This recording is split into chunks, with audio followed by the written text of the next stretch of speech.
君と見た世界さあ始まりの鐘が鳴る We are Foxen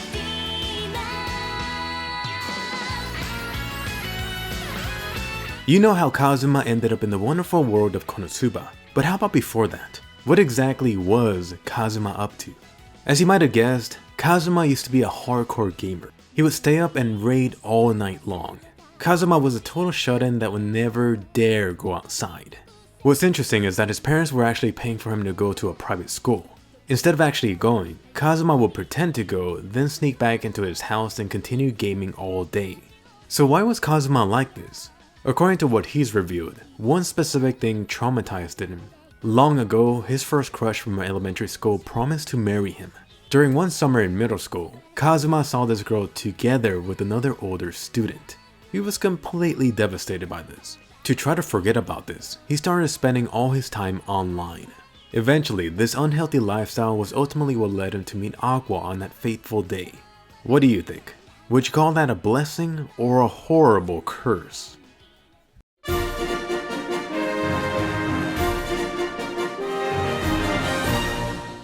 Fast forward to the start of KonoSuba. A young Kazuma at 16 years old was beginning his adventure. Currently, he's almost 18 in the light novels, and much older at 20 years old in the original web novel. At that starting point, Kazuma was 5 feet 4 inches and weighed 55 kilograms or about 121 pounds. Of course, you saw Kazuma get the adventurer class in episode 1. About that. An adventurer is considered the weakest class in KonoSuba. They play it down in the anime, but everyone thinks that class is completely useless. Most people that begin with it either change into a more specialized class as soon as possible, or they simply give up and become a merchant or cook instead. Take the hint, Kazuma. Funny, since almost at level 40, Kazuma is breaking some world records. He might be the highest level adventurer ever.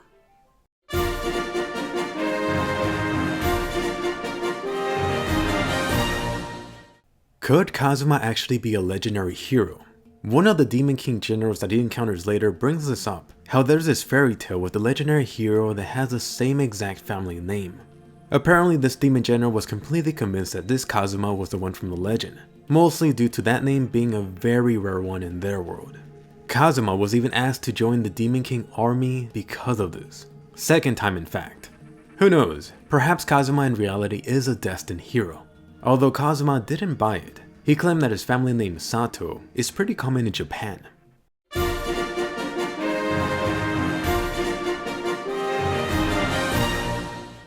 The voice behind your favorite hero is Jun Fukushima, currently 40 years old. Arguably, Kazuma has been his biggest role yet. His only other bigger role has been Shokichi from Yowamushi Pedal. Here's to other minor but notable roles. The former king from No Game No Life, and the random young Ishbalin from the original Full Metal Alchemist. So, let's hope that he continues to bless us with this amazing Kazuma voice in more KonoSuba seasons. You do actually have to give a lot of thanks to him for giving more life into Kazuma. It has been mentioned in interviews how a lot of the jokes in the anime were improvised by the actors. Remember that "yes, I'm Kazuma" running joke? You could thank him for that. That was not in the script or the original novels.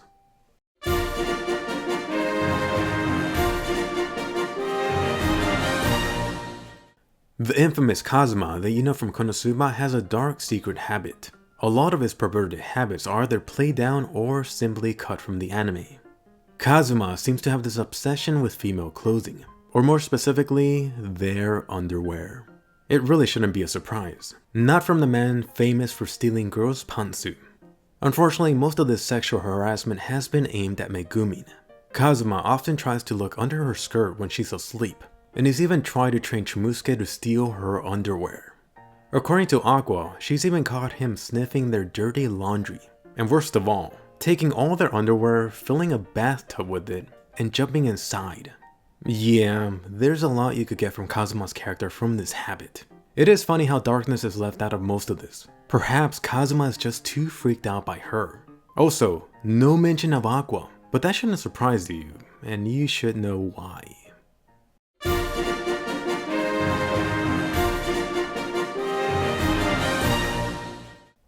Despite his perverted nature, Kazuma has managed to keep a close relationship with his party. Kazuma has openly admitted to finding Megumin, Darkness, and even Aqua beautiful.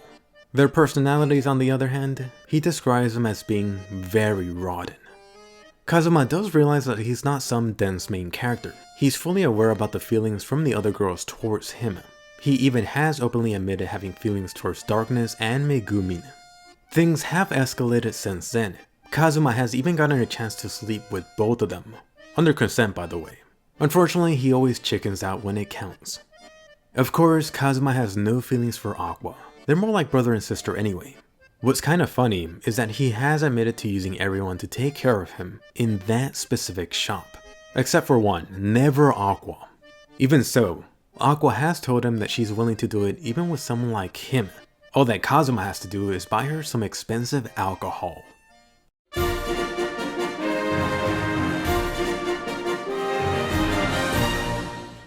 Later on in KonoSuba, Kazuma finds himself becoming an infamous wanted criminal. He becomes a secret thief alongside Chris. They end up becoming almost as wanted as the Demon King himself. So, what exactly did they end up doing? How did Kazuma screw up? Kazuma and the boss lady came up with this plan to break into the kingdom's castle. They ended up making their way inside the castle to steal some jewelry from the kingdom's princess. What made it more of a spectacle was that their group was able to take out all the royal guards in the castle. This included some very powerful revived players, and even Kazuma's party members. After that event, the infamous duo got a very high bounty of 200 million gold. Keep in mind that's only second to the Demon King.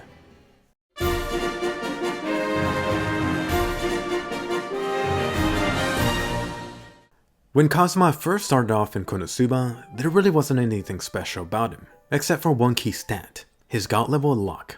It was almost like the world was telling him to become a merchant. Later on, Kazuma actually leans more towards this, and found major success. It all began with his partnership with Vanier. Eventually, Kazuma ends up making a deal and sells him the rights of every single item that he made from Japan. Kazuma ends up so rich from this deal that people refer to him as the Billionaire Adventurer. He has so much money that he ends up giving Aqua an allowance. That might have been just to shut her up. He even tried to make condoms at one point. Too bad he made them too thick. And yes, what you're seeing is exactly what you think in that picture. Darkness has an excuse, but Aqua really should know what those balloons are.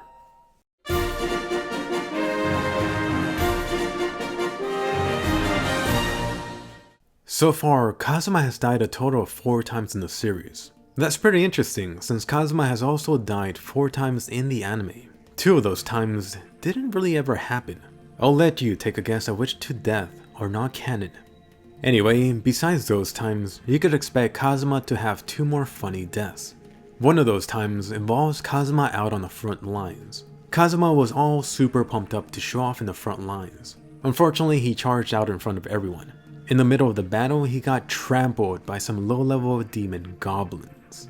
Yeah, that was pretty embarrassing. It was a complete failure on his part. The second time, Kazuma became a delicious lunch. Or I guess appetizer in his case.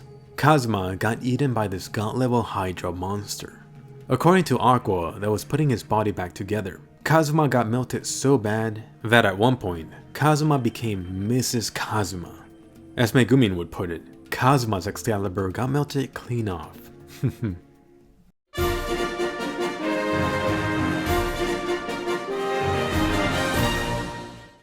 Overall, Kazuma is a super flawed character. He constantly sexually harasses his party and other girls. He's extremely lazy.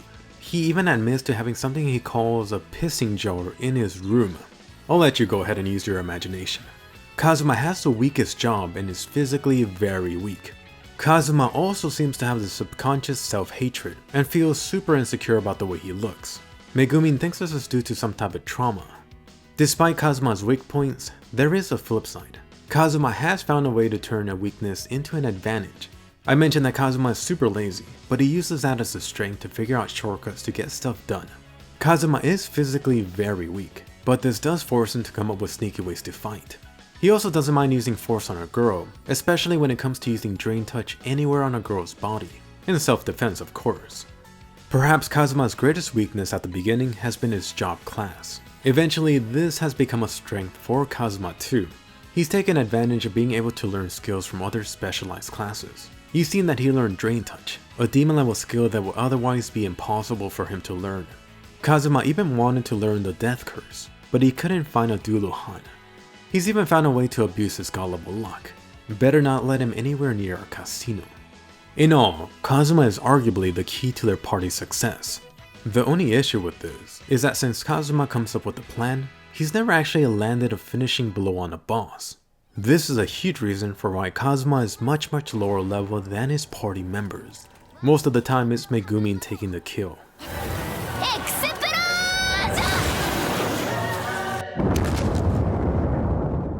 Hey guys, thanks for watching. Really hope you enjoyed this video. Please be sure to smash that thumbs up and subscribe, especially if you love KonoSuba.